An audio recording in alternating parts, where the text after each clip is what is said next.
Buenas, mi nombre es Franco Garnero, integrante del grupo número 3, y para este trabajo práctico vamos a dar una pequeña introducción teórica de los puntos más importantes del trabajo y luego aplicar esos mismos puntos, haciendo énfasis obviamente, llevados a casos prácticos y a la realidad. En primer lugar vamos a definir lo que es una avería, que la avería se refiere al daño o deterioro sufrido por los bienes transportados vía marítima, que puede ser causado por fenómenos naturales o por la acción humana. Es importante distinguir dos tipos de avería. Por un lado tenemos la avería simple y por el otro lado la avería gruesa. Cuando hablamos de la avería simple, corresponden a daños accidentales que afectan individualmente a la carga o a la nave. Mientras que en la avería gruesa son daños deliberados para preservar la nave o la carga como un beneficio común, generando así derechos y obligaciones recíprocos entre los propietarios. La liquidación de averías constituye una incumbencia profesional reservada para el contador público conforme la ley 10.620 de la provincia de Buenos Aires, aunque muchas veces en la práctica esto es llevado a cabo por las compañías de seguro. El ámbito de actuación puede ser extrajudicial o judicial. Cuando hablamos del ámbito judicial, se actúa a partir de la acción de avería ante el juez federal competente, quien designa a los peritos o a los liquidadores. En el ámbito extrajudicial, la intervención se da mediante el compromiso de avería común celebrado entre las partes. Luego, el cálculo de la liquidación involucra la determinación, en primer lugar, de la masa acreedora, que comprende la suma de todos los daños comunes, todos los gastos incurridos, los honorarios y todos conceptos a distribuir proporcionalmente entre los diferentes propietarios. Y además, por otro lado, la masa deudora, que constituye el valor del buque, el valor de la carga, el valor del flete en el lugar del destino y el valor de los bienes sacrificados en el momento. Una vez obtenidos estos cálculos, se puede obtener el coeficiente de distribución que será aplicado dividiendo la masa acreedora entre la masa deudora y a ese coeficiente aplicarlo a los interesados para determinar el saldo que deberían de pagar o de recibir en caso de que le toque. Algunas consideraciones adicionales y no menos importantes son que las partes pueden solicitar ampliaciones o explicaciones de la pericia siempre y cuando no impliquen en nuevos puntos periciales. Y por último, el derecho a reclamar estos daños derivados por avería gruesa prescriben al año de que la mercadería llega al lugar de destino. Y ahora mi compañero va a seguir con un caso práctico ejemplificando lo dicho. Bueno, buenas tardes. Mi nombre es Agustín y como bien dijo Franco, en la parte teórica, una avería es un daño o gasto extraordinario sufrido por los bienes durante su transporte. Y bueno, su liquidación es una incumbencia del contador público, ya sea en el ámbito judicial o extrajudicial.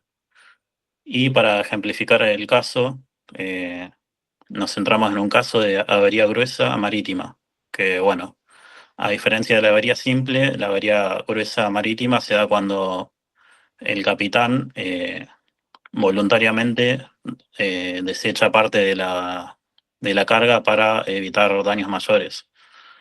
Y bueno, el caso que inventamos, porque no es un caso real, ya que no encontramos, supusimos un caso en donde un buque que estaba transitando por el Río de la Plata durante su viaje sufrió una varadura. Y para evitar un daño posible y un posible hundimiento y salvar la carga, el capitán tomó como decisión declarar la avería gruesa y echar por la borda varios contenedores. Así, de esta manera, evitaba el hundimiento. Y bueno, toda esta situación genera la necesidad de realizar una liquidación para calcular las pérdidas. Eh, y bueno, de esto se encarga el contador público. En este escenario, el armador designa un contador eh, para liquidar lo que es las pérdidas de forma extrajudicial. Es decir, que acá lo que sería el juez no interviene. Y bueno, su trabajo consiste en determinar los elementos que describía mi compañero, la masa deudora y la masa acreedora. Por el lado de la masa acreedora, representa el total de las pérdidas y gastos extraordinarios, que bueno, serían los costos de remolque, la estadía, los daños, incluyendo también lo que son los contenedores que se perdieron.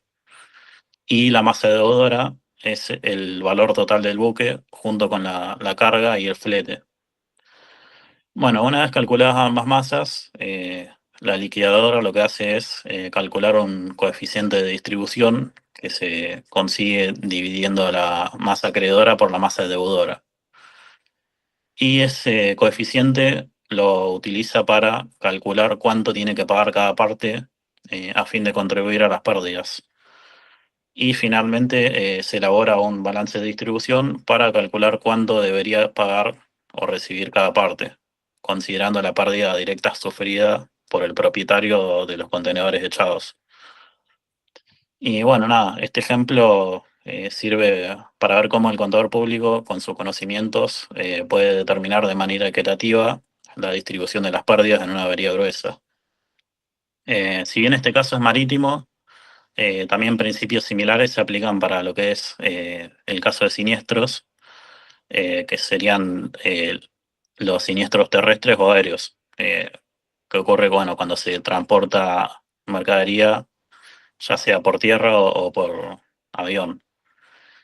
Y bueno, el perito en estos casos debe evaluar los daños y distribuirlos acorde al coeficiente anteriormente mencionado.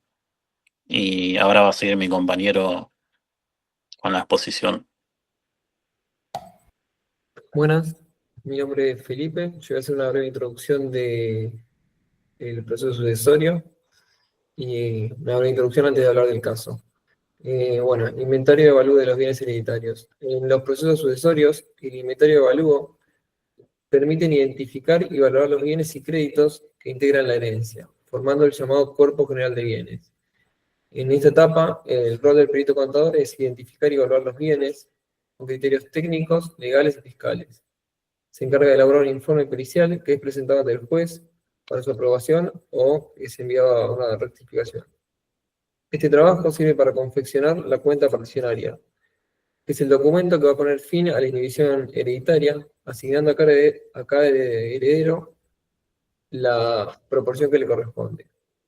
La cuenta particionaria puede hacerse de forma privada, si todos los herederos son mayores, capaces y están de acuerdo, o judicialmente si hay conflictos o incapaces. La cuenta particionaria está estructurada de la siguiente forma. Hay antecedentes del juicio, datos del causante, del juzgado y del juez. Hay una relación de los bienes, lo que es el cuerpo general de bienes. Están las deudas y gastos, las bajas comunes y el resultado neto, el líquido partible sería. A partir de ahí se hace la división del haber y la adjudicación de bienes. El contador también va a participar evaluando bienes complejos, como pueden ser acciones, fondos de comercio, y debe suscribir la cuenta particionaria junto con el abogado. En el caso de rendición de cuentas, es un proceso por el cual la persona que administra bienes ajenos informa sobre su gestión. Puede hacerse de forma voluntaria o ser requerida judicialmente, ya sea por demanda o como incidente dentro de otro proceso. Consiste en presentar un estado de movimientos en partidas de debe y haber, acompañado por la documentación respaldatoria. Sus objetivos son informar al titular sobre la administración realizada, determinar la situación patrimonial entre las partes y establecer si hay saldos a favor o en contra. Están obligados a rendir cuentas distintos sujetos como mandatarios, síndicos, gestores y administradores. Ahora van a seguir los compañeros con el caso de sucesión. Buenas tardes, mi nombre es Federico y siguiendo un poco con lo que es la intervención del contador público en el proceso sucesorio, nosotros trajimos un caso, lo que sería el caso práctico, es un caso de la provincia de Buenos Aires del año 2013, en el que tenemos que una persona realiza una demanda contra los sucesores para ser reconocida como heredera de su padre, quien había dejado como bien relevante un inmueble que está situado en la localidad de Junín. Lo que es, esta persona sostiene en la demanda que aquellos que fueron nombrados como administradores de lo que es el acervo hereditario alquilaron el inmueble y no hicieron lo que es la rendición formal de esos ingresos. En este caso, lo que hace el juez es designar a pedido de la parte actora, ¿no?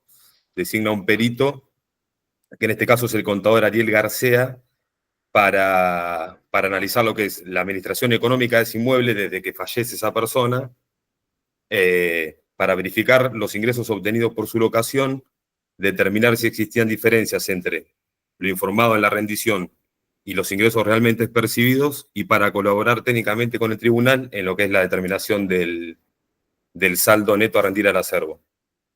Para esta tarea, básicamente, lo que hizo el perito es revisó toda la documentación que fue aportada en autos por la parte demandada, en referencia a lo que son todos los contratos de locación celebrados, extractos bancarios para determinar el cobro de alquileres, las presentaciones de declaraciones juradas de parte de la demandada, y todos los comprobantes de egreso relacionados con lo que es impuesto inmobiliario, tasas y todas aquellas mejoras que puedan haberse realizado sobre ese inmueble. Y ahora sigue Martín. Bueno, buenas tardes. Como dijo Federico, mi nombre es Martín y voy a continuar con la exposición. Y en este caso particular lo que voy a estar comentando es que, bueno, si bien nosotros accedimos a la causa por medio de la página de la Corte Suprema de Justicia, no pudimos acceder a los informes periciales que presentó el contador.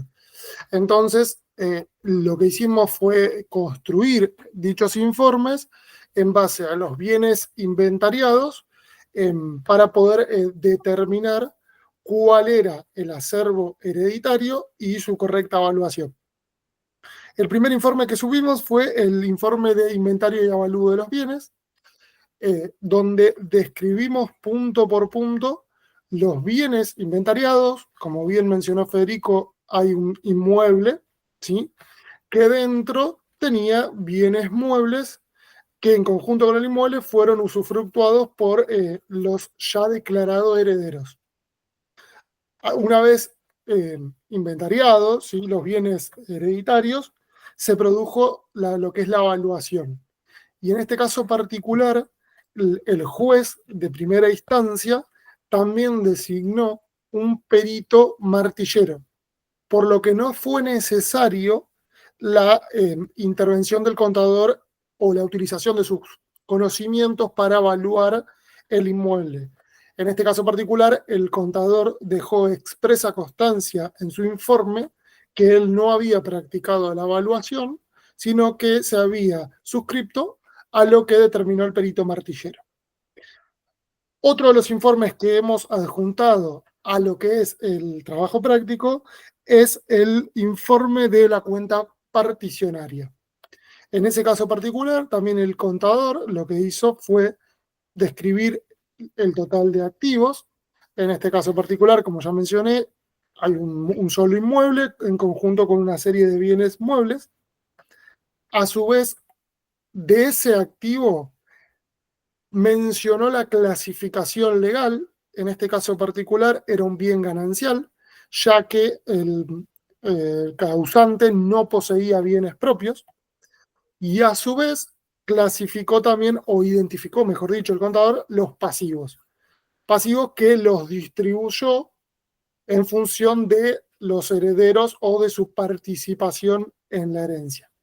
Por último, por una diferencia entre activos y pasivos, determinó lo que es la liquidación de los bienes propios y cuál debería ser la asignación a cada heredero, asignación que dejó sujeta a criterio del juez. Entonces, el contador, en este caso particular, es importante mencionar que tanto la evaluación del inmueble como lo que es la determinación de la división de los bienes hereditarios los dejó sujetos a criterio de las partes correspondientes, ¿sí? En primer lugar fue el perito martillero, y en el segundo caso a criterio del juez. Bueno, de mi parte daría por concluida la exposición.